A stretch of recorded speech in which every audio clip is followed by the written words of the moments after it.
got a new sleep client and it feels like everything is going on, stop panicking and feeling overwhelmed and start getting excited. In this video, I'll walk you through the process that restores your calm and confidence when supporting families with complex sleep issues.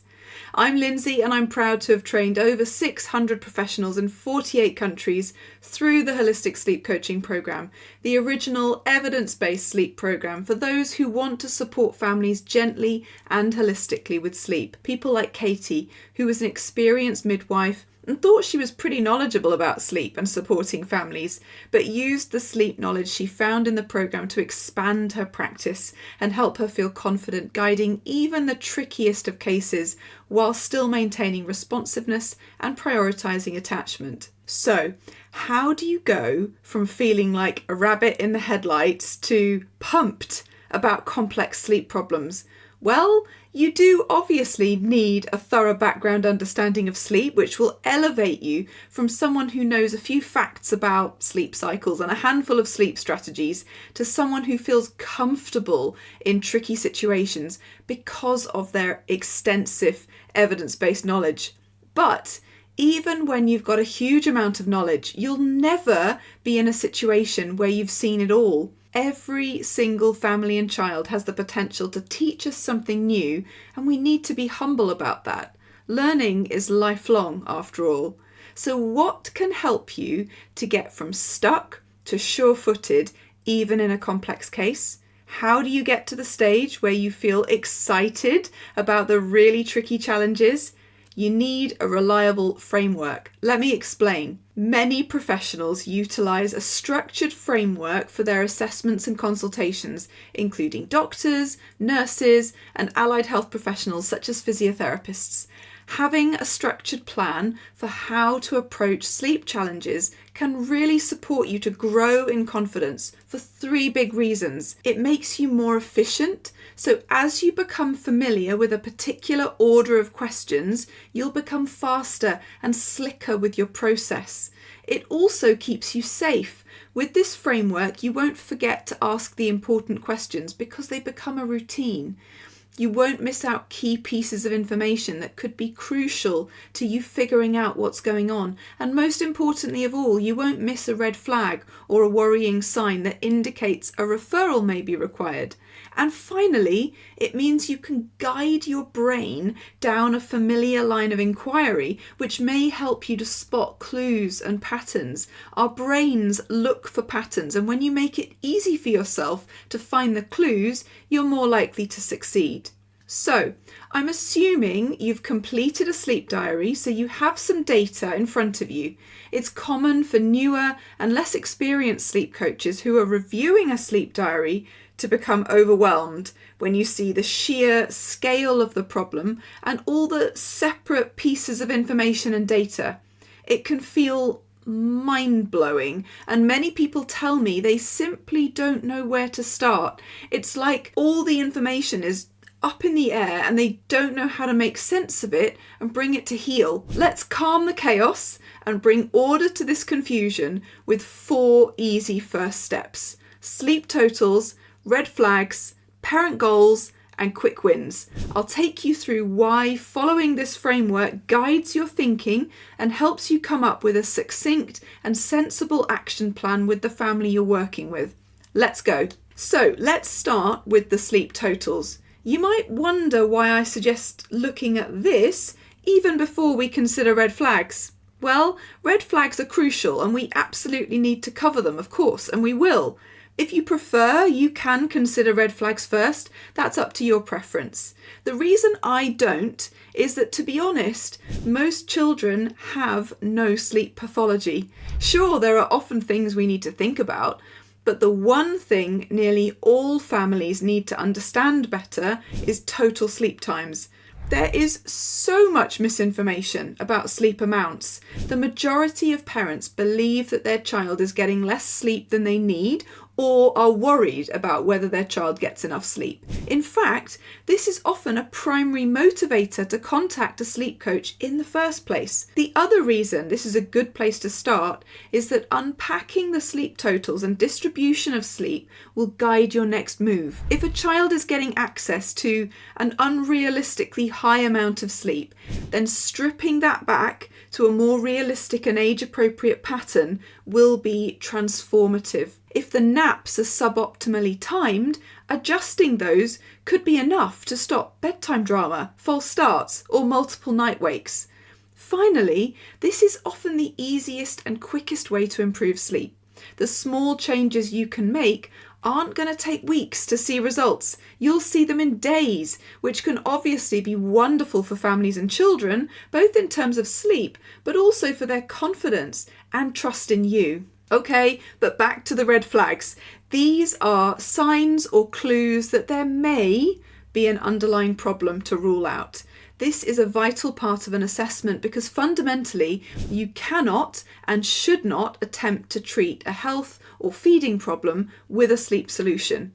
Most children, as I've already said, don't have a significant underlying sleep pathology, so I've expanded this to include more common challenges as well as those that are associated with clinical sleep issues. On the balance of probability, it's more likely that you'll uncover health or feeding problems than sleep pathology. But on the other hand, given that you're specifically seeing children who have sleep challenges, you're more likely to come across these problems than someone who was seeing kids in the general population. So we should never rule it out completely. So what are you on the lookout for?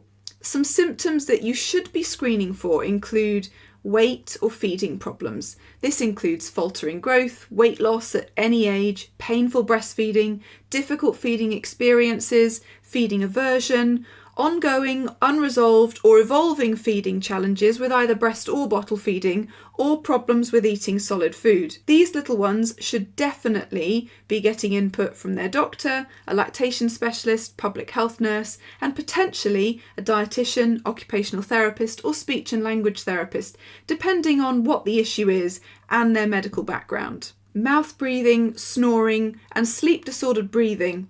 It's normal to snore if you have an upper respiratory tract infection like a cold or the flu, but if a child is perfectly happy and positioned on their back with their head to the side and is snoring, they should definitely be reviewed by their doctor, who may refer to ENT or a dentist for further evaluation. Night sweats, restless legs, uncomfortable or unusual movements, excessive daytime sleepiness, these are all also signs that sleep may be poor quality due to a number of possible underlying causes which need a medical review. So as you're reviewing the content a parent has put in their sleep diary, you're on the lookout for hints or clues that some of these red flags might be present.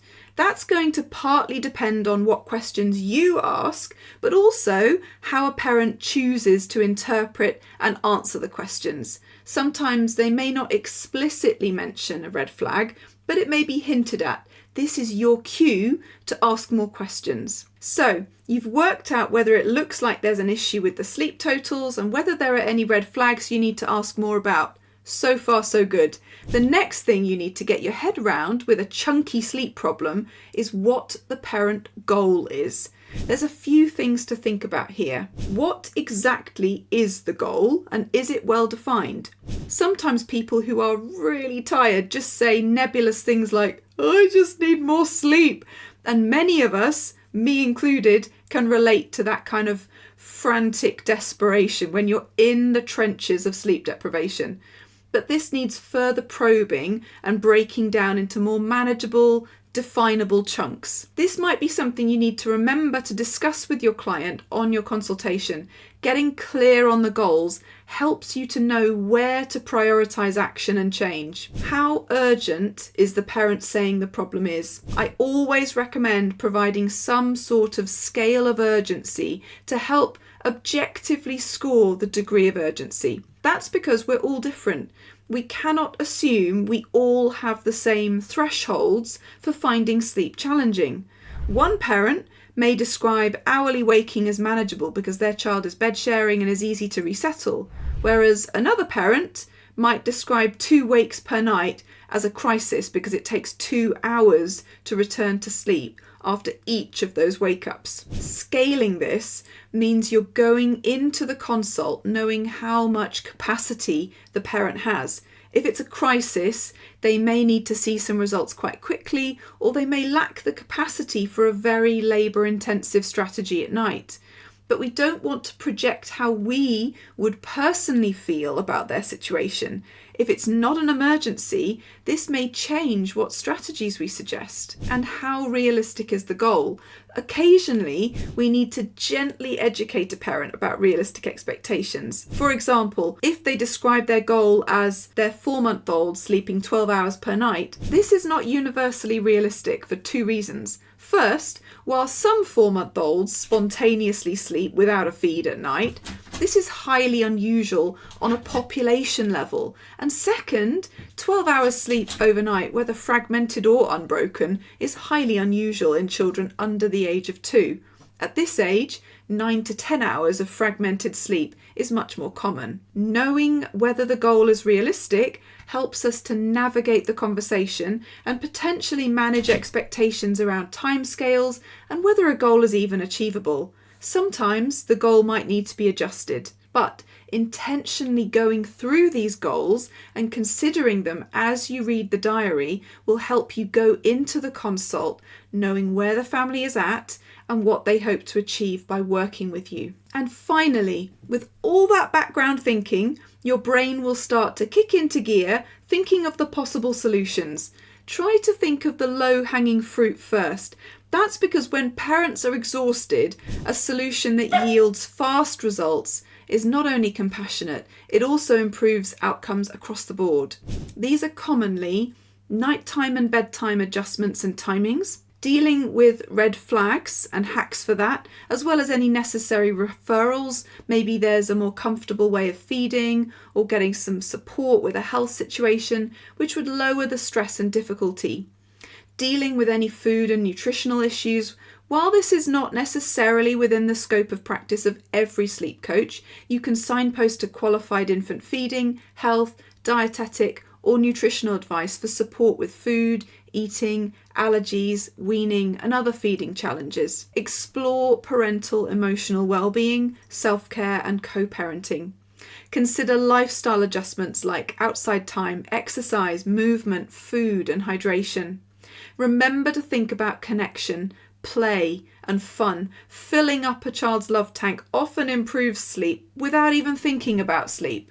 And don't ever forget sleep hygiene. Although it sounds simplistic to think about things like bedtime routines, the sleep environment, and screen time, it's always worth discussing this, as in my experience, A, there's often room for improvement, and B, it may be the thing that goes out the window when it all feels a bit too much. So going back to the basics is a really sensible starting point. Hopefully you can see that with a structured 4-step thinking framework, you can take any tricky situation and have 4 clearly defined areas to think about in a calm way so you don't feel overwhelmed.